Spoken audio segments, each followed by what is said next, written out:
Perkenalkan, nama saya Muhammad Bahaudin Subhana Bibi. Saya adalah mahasiswa PPG Daljab Bat 1 Universitas Islam Salatiga. Berikut adalah video ukin saya. Selamat menonton. Terima kasih. Assalamualaikum warahmatullahi wabarakatuh. Waalaikumsalam warahmatullahi wabarakatuh. Apa kabar semuanya? Sampai dua. Hari ini kita akan mempelajari tentang pendidikan agama Islam dan budi pekerti, yaitu tentang Al-Quran dan Sunnah sebagai pedoman hidup. Apakah kalian sudah siap? Oke, untuk mengawali pembelajaran hari ini, marilah kita berdoa. Doanya adalah bacaan surat Al-Fatihah dan doa belajar. Berdoa mulai.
Sebagai wujud implementasi dari pengamalan profil pelajar Pancasila dan sikap nasionalisme, marilah kita menyanyikan lagu Indonesia Raya.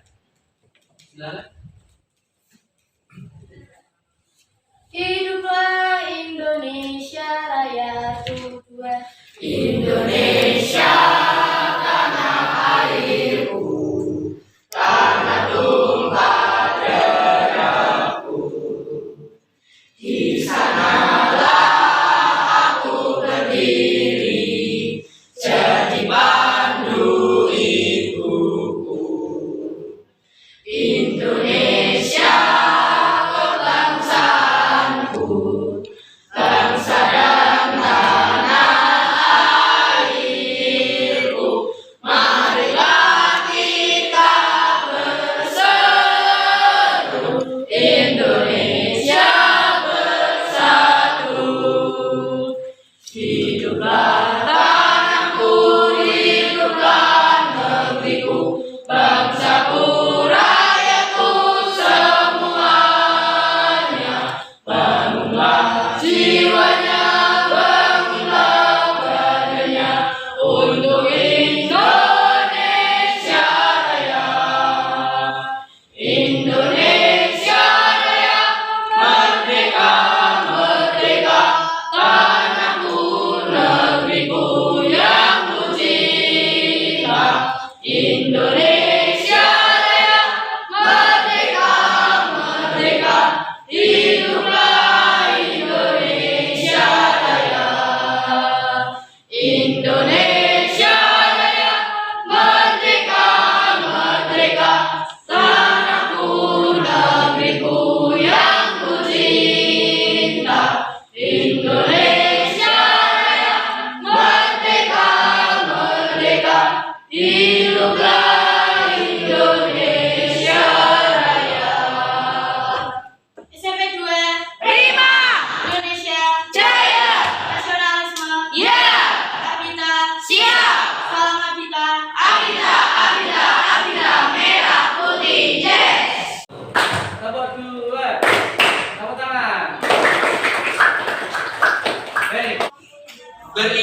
bertakwa kepada Tuhan Yang Maha Esa dan berakhlak mulia. Yang kedua adalah bergotong royong. Yang ketiga bernalar. Kemudian kemudian terakhir berkebinekaan. Ya, tepuk tangan. Sekarang kita akan melihat tujuan pembelajaran. Baik, silakan dibaca Mas. Yang pertama, memulai kriteria ketatapan tujuan pembelajaran. Melalui pembelajaran Discovery Learning, murid dapat mengidentifikasi pengertian Al-Quran dan hadis serta dapat membuat peta konsep tujuan. jadi nanti kalian bisa menjelaskan pengertian Al-Quran dan hadis dan menjelaskan konsep keduanya. Kemudian yang kedua, silakan lanjutkan. Murid dapat mempresentasikan fungsi Al-Quran dan hadis dan mengimplementasikan dalam kehidupan sehari-hari. Iya. Nanti setelah kalian mempelajari ini, ya, kalian dapat mempresentasikan, ya, dalam kehidupan sehari-hari. Kemudian langsung saja yang selanjutnya. Murid dapat menganalisis, mengevaluasi, dan menyimpulkan informasi secara kritis mengenai Al-Quran dan hadis sebagai pedoman. Iya. Nanti diharapkan kamu bisa menganalisis. Ya, ini berpikir tingkat tinggi. Nah, apa yang dianalisis tentang Al-Quran dan hadis? Apa saja yang dianalisis? Segala sesuatu yang berhubungan dengan materi ini, ya, yang sudah ada di buku paket kalian, ya. Apakah anak-anak tadi sudah mengaji di rumah? Adalah sebuah pembiasaan yang sangat bagus. Orang yang beriman itu hendaknya taatilah Allah dan taatilah Rasul. Dan yang ketiga apa? Nah, sebagai umat Muslim, nah, kita hendaknya senantiasa taat atau patuh kepada ini yang sudah dipaparkan di Wahyu Allah Al-Quran surat An-Nisa ayat 59 ini, agar kalian selalu taat kepada siapapun, termasuk Allah, kemudian Rasul, kemudian Nabi. Nah, setelah kalian taat, ya, di sini, apabila kalian berselisih atau berbeda pendapat, maka pecahkanlah atau berikan solusi dengan musyawarah. Apakah kalian sudah pernah musyawarah? Di sekolah, di rumah, ya, kalau ada perselisihan, ya. Sebutkan contoh musyawarah di sekolah, ya, Mas Reza. Musyawarah apa di sekolah? Contohnya? Pemilihan ketua kelas. Ya, bagus, tepuk tangan dulu. Ya, Mas Krisna. Ya, contoh musyawarah di rumah, contohnya. Oh iya, tentang isi kandungan ayat Al-Quran surat An-Nisa, ya. Sekarang kita akan mendengarkan terlebih dahulu, ya, bacaan Al-Quran dari beberapa temanmu. Tapi sebelumnya mari kita baca bersama-sama. A'udzu billahi minasy syaithanir rajim. Bismillahirrahmanirrahim. Ya ayyuhalladzina amanu athi'ullaha wa athi'ur rasul wa ulil amri minkum fa in tanaza'tum fi syai'in farudduhu ila Allahi war rasul. Penilaian yang akan dilaksanakan pada hari ini ada 3 penilaian atau asesmen. Yang pertama adalah asesmen diagnostik, kemudian yang kedua adalah asesmen formatif, dan yang terakhir adalah asesmen sumatif. Mulai, ya. A'udzu billahi minasy syaithanir rajim. Bismillahirrahmanirrahim. يا أيها الذين آمنوا أطيعوا الله وأطيعوا الرسول وأولي الأمر منكم فإن تنازعتم في شيء فردوه إلى الله والرسول إن كنتم تؤمنون بالله واليوم الآخر ذلك خير وأحسن تأويلا. Ya, tepuk tangan bagus sekali ya. Jadi yang membaca Bismillahirrahmanirrahim. Ya ayyuhalladzina amanu wabi'allahi wa ati'ur rasula wa ulil amri minkum. Fa in tanaza'tum fi syai'in farudduhu ila Allahi wa rasulihi in kuntum billahi wal yawmil akhir. Dzalika khairun wa ahsanu ta'wila. ya, bagus sekali ya. Tepuk tangan.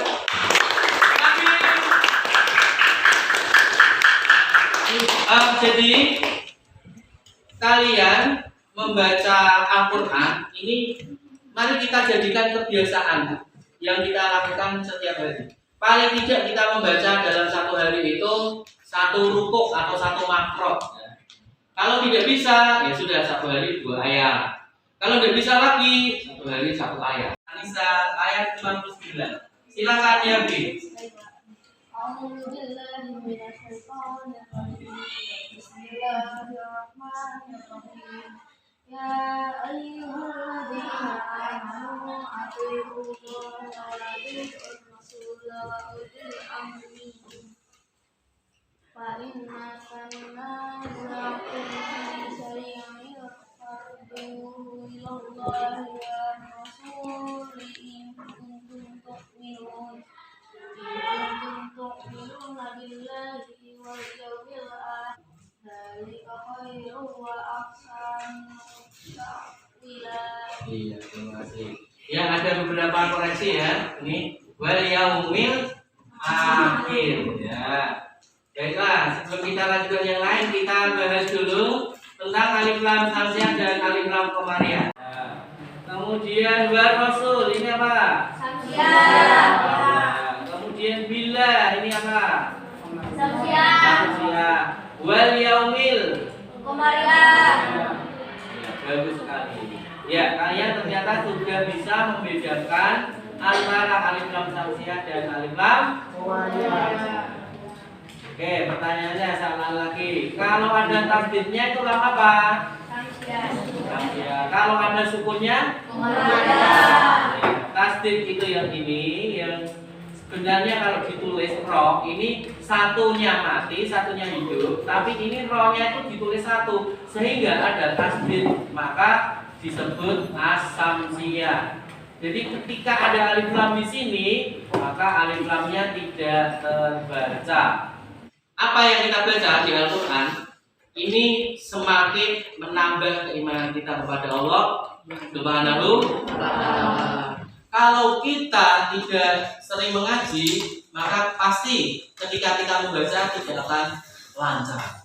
Nah, bagi kalian yang masih terkendala, mungkin kamu malu, kamu sudah merasa bisa, kamu merasa sudah besar, itu tolong dikurangi. Karena sombong itu adalah temannya setan. Kita tidak boleh sombong merasa sudah bisa, padahal kita belum bisa.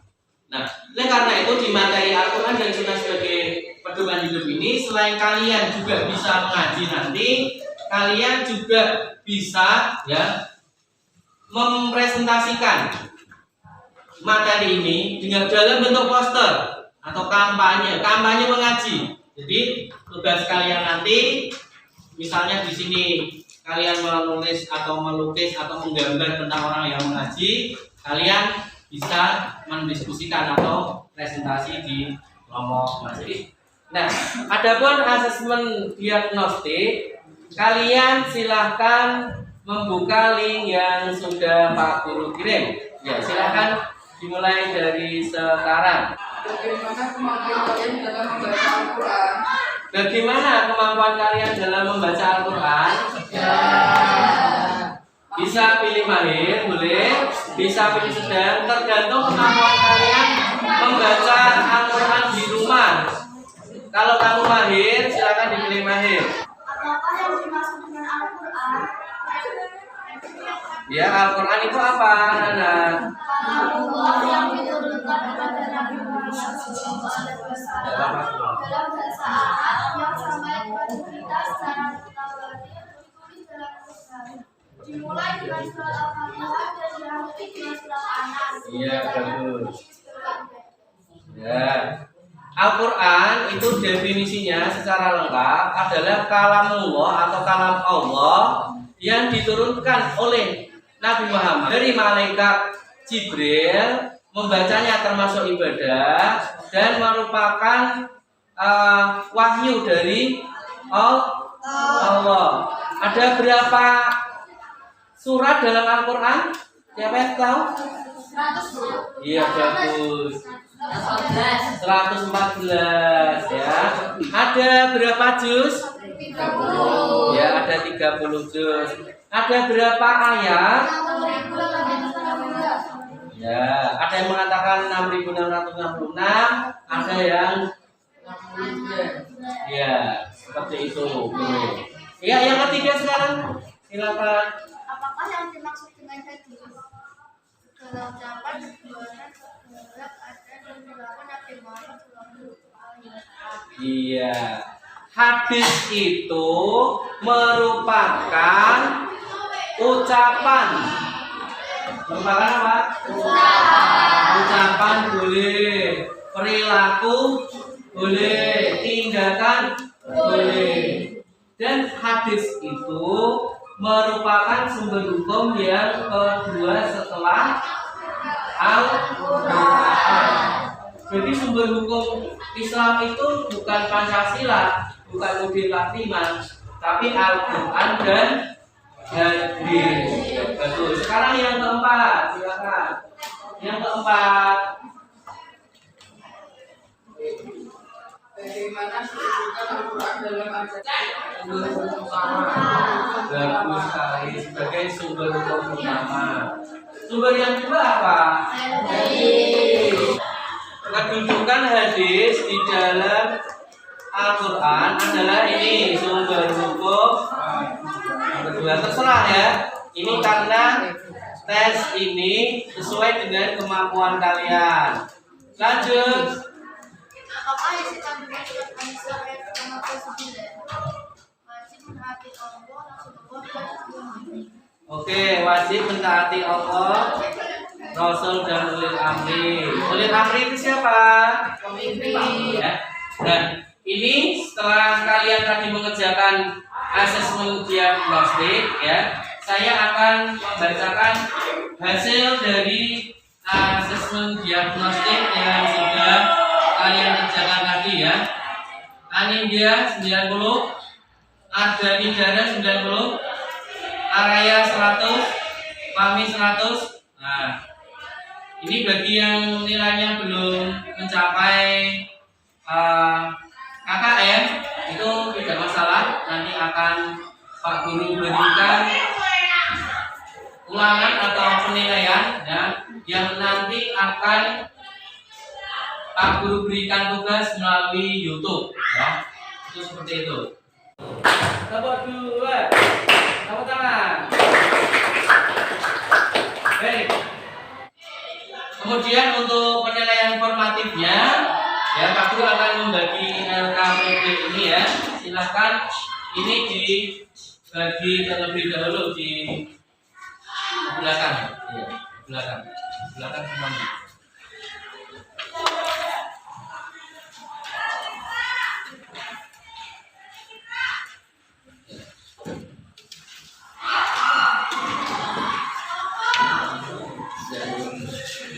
Baik, di LKPD itu ada 10 soal ya tentang Al-Quran dan Sunnah sebagai pedoman hidup.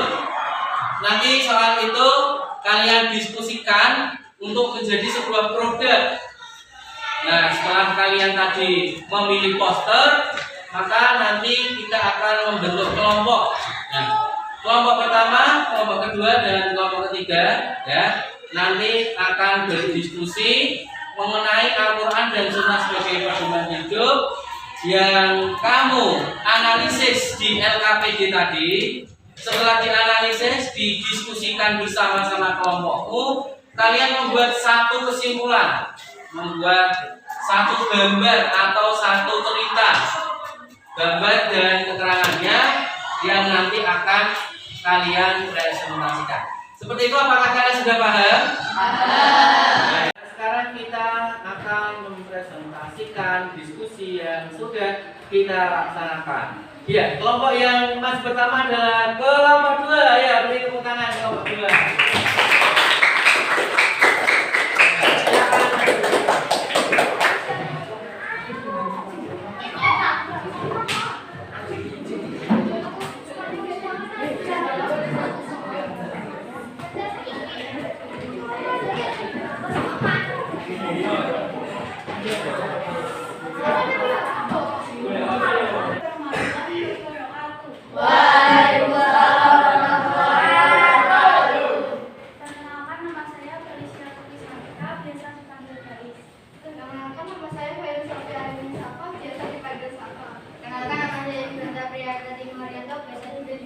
Perkenalkan, nama saya Arif Abdul dan Piano biasa dipanggil Abdul. Setelah saya berdiskusi dengan kelompok saya akan mempresentasikan tentang Al-Quran. Al-Quran firman Allah yang diturunkan kepada Nabi Muhammad melalui malaikat Jibril berangsur-angsur selama 22 tahun, 2 bulan, 22 hari.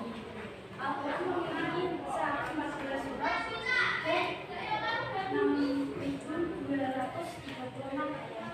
Sekian dari kami, terima kasih. Wassalamualaikum warahmatullahi wabarakatuh.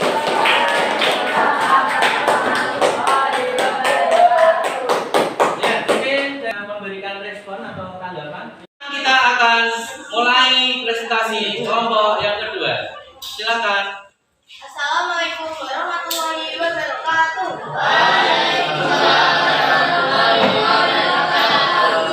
Perkenalkan, nama saya Rahman Aruni, bisa dipanggil Rania. Perkenalkan, nama saya Kaila Putri Mustafa, bisa dipanggil Kaila. Perkenalkan, nama saya Fahmi Aditya Syahra, biasa dipanggil Putra. Perkenalkan, nama saya Sejan Utami Budiya, bisa dipanggil Zaida. Setelah berdiskusi dengan kelompok saya akan mempresentasikan sebagai berikut. 1. Hadis. Hadis adalah kata, perbuatan, perilaku baik Nabi Muhammad. Hadis sebagai sumber hukum kedua setelah Al-Quran. Saya izin bertanya.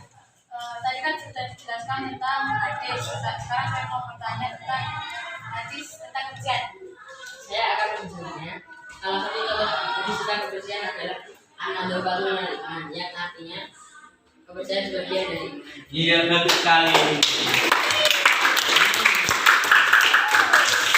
Jadi terjadi respon yang sangat baik ya. Jadi setelah diterangkan tentang pengertian hadis, kita sudah mengenal hadis, terus ada yang tanya hadis tentang kebersihan. Sebenarnya banyak contoh-contoh hadis, tidak hanya tentang kebersihan. Ada contoh lagi yaitu hadis tentang menuntut ilmu. Ayo, siapa yang bisa? Tentang menuntut ilmu. Ada yang bisa di sini? Menuntut ilmu. Utlubul ilma walau bisin. Tuntutlah ilmu sampai ke negeri Cina. Jadi negeri Cina itu bukan berarti negerinya jauh dari Indonesia, bukan. Karena peradabannya itu lebih maju daripada Indonesia. Sehingga hadis Nabi pun itu utlubul ilma walau bisin. Tuntutlah ilmu sampai ke negeri Cina. Kemudian lagi utlubul ilma lagi. Tuntutlah ilmu dari sejak kandungan ibu, buaya ibu, sampai ke liang lahat atau liang kubur. Berarti selama kita masih punya nafas, kita masih wajib hukumnya untuk menuntut ilmu. Maka kita dihadirkan di sini, kita menuntut ilmu biar mendapatkan kemanfaatan, keberkahan dalam hidup, dan kita nanti akan menjadi orang yang sukses. Assalamualaikum warahmatullahi wabarakatuh. Waalaikumsalam warahmatullahi wabarakatuh. Perkenalkan, saya Arya Safadila, bisa dipanggil Arya. Perkenalkan, nama saya Zara Nazari, bisa dipanggil Nazar. Perkenalkan, nama saya Krishna Jagur Gani Krishna. Perkenalkan, nama saya Susana Darmati, bisa dipanggil Sinta. Perkenalkan, Perkenalkan, nama saya dari Dara Prayata, bisa dipanggil Dara. Kami dari kelompok 1 ingin menambahkan kesimpulan kelompok 3. Selain sebagai firman Allah, Al-Quran juga sebagai sumber pedoman hidup manusia. Sudah. Kan, mari kita bersama-sama menyimpulkan hasil diskusi kita. Untuk kelompok yang pertama, mana kelompok pertama? Oke, ya. Kelompok pertama tadi sudah menanggapi kelompok lain yang intinya adalah menambahkan sesuatu. Apa tadi yang ditambahkan? Al-Quran juga Sebagai sumber hukum yang pertama. Bagus sekali. Yang kedua apa? Sumber hukum yang kedua apa? Oke, terima kasih. Nah, itu kesimpulannya. Kemudian kelompok 3 tadi, halo, ya, tadi mendefinisikan tentang pengertian Al-Quran. Sudah dijelaskan Al-Quran itu turunnya itu kapan, kemudian ada berapa surat ya? Ada berapa kali suratnya? Ya, 114 ya.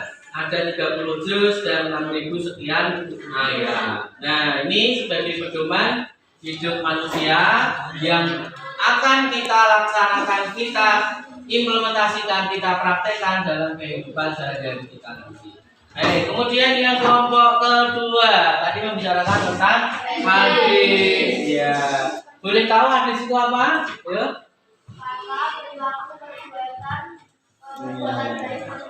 Contoh perbuatan baik Nabi apa? Melakukan sholat sunnah. Contoh sholat sunnah apa? Ya kalau bulan Ramadan. Kalau Ramadan itu apa? Pada awalnya sahabat Nabi mengira kalau tarawih itu hukumnya wajib. Tapi setelah malam kedua atau ketiga, Rasulullah itu tidak hadir di masjid. Itu juga hadis. Hadis itu tidak hanya ucapan, tapi perilaku Nabi. Loh, kok Nabi tidak berangkat ke masjid? Ini menandakan bahwa sholat tarawih itu hukumnya adalah sunnah. Boleh dilakukan, boleh tidak. Tapi lebih baik melakukan. Wah, kok ada yang katanya tidak sama? Tidak apa? Yang menjadi apa-apa itu kalau kita tidak sholat tarawih, itu malah masalah. Oke, beri tepuk tangan untuk semuanya ya.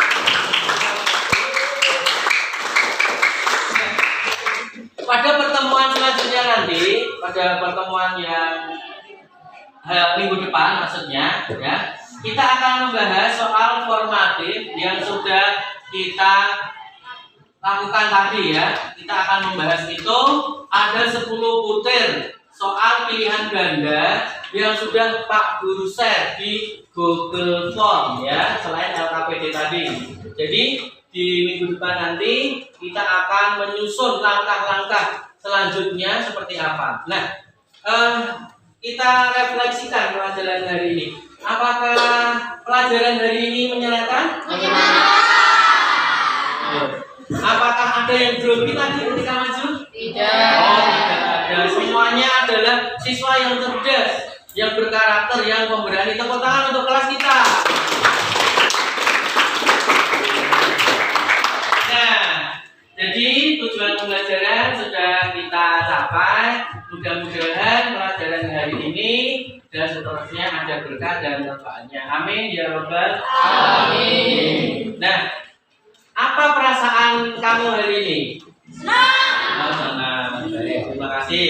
Oke, karena waktu sudah habis ya, untuk pelajaran hari ini kita cukupkan sekian. Tapi nanti kalau ada yang di bawah KKM, nilainya akan Pak Guru revisi ya, akan Pak Guru perbaiki. Kalau masih salah lagi, akan Pak Guru beri pengayaan, yaitu secara melihat langsung tayangan di YouTube ataupun tutor sebaya. Tutor sebaya bagi yang tadi ngajinya belum lancar ya. Oke, baik, kita tutup dengan bacaan doa kafaratul majelis. Bismillahirrahmanirrahim. Subhanallahumma wa bihamdika asyhadu an la ilaha illa anta astaghfiruka Assalamualaikum warahmatullahi wabarakatuh. Waalaikumsalam warahmatullahi wabarakatuh.